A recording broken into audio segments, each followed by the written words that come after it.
हमारे साथी कहें या मेरे वैसे छोटे लगते हैं, हमारे विधायक महोदय हैं, मेरे वैसे उनके पिताजी मेरे साथ पढ़ते, मेरे भतीज हैं, उनके भरसड़े के 12 गांव बोले जाते हैं, 4 समिति में भेज दिया। वो हमेशा कहते थे हम लांठा हैं, पता नहीं कहाँ आवाज़ दब गई। एक बार भी आकर के ज्ञापन तो दे दे। एक गांव डाल दिया किराड़ू में, दूसरा रामसर में, तीसरा गिराब में, चौथा गडरा में।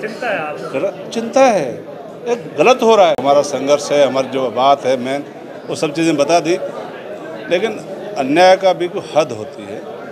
दिनेश जी काफ़ी क्रॉस क्वेश्चन कर रहे थे। मैं उनको बताना चाहूँगा, अगर आपको शहर से निकाल के एक पंचायत में डाल दें आपको भी अच्छा लगेगा? ऐसा नहीं होना चाहिए, न्याय होना चाहिए। मेरी खुद की पंचायत में एक गांव है जाने की बेरी, जिसकी जनसंख्या 1854-2011 की। सरपंच, गांव के लोग सभी अफसरों से मिली, उसको प्रपोज नहीं किया। 150 की आबादी के गांव प्रपोज हो जाते हैं, ये न्याय है क्या? अगर वो गांव निकलता है फिर भी पीछे 1584 जनसंख्या रहती है गरडिया की, वो भी पंचायत नहीं टूटती है। 1200 पर पंचायत ने प्रपोज किया आपने, पर उस पंचायत को नहीं बनाने का क्या रीज़न हो?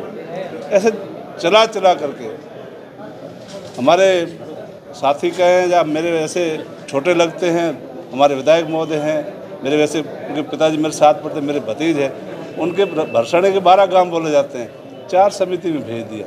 वो हमेशा कहते थे हम लांठा हैं, पता नहीं कहाँ आवाज़ दब गई। एक बार भी आकर के ज्ञापन तो दे दे।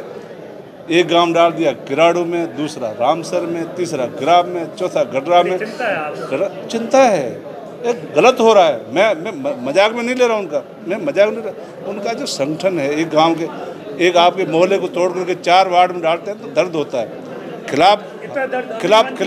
खिलाफ परमानेंट नहीं होते, ये खिलाफ लोग परमानेंट नहीं होते।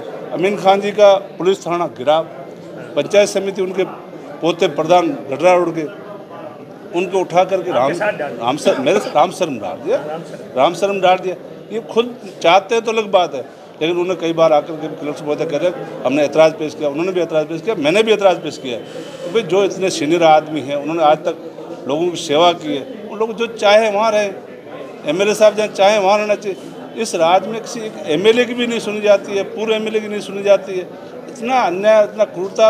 आपने जिसको बहुत बड़ा सेंटर बना रखा है, जिसका नाम आपने दे रखा है, ऐसे सेंटर लंबे नहीं चलते हैं। उनको भविष्य में राजनीति करनी है तो न्याय पे आना चाहिए। अपना पावर तो बताइए। अभी पावर की बात नहीं होती।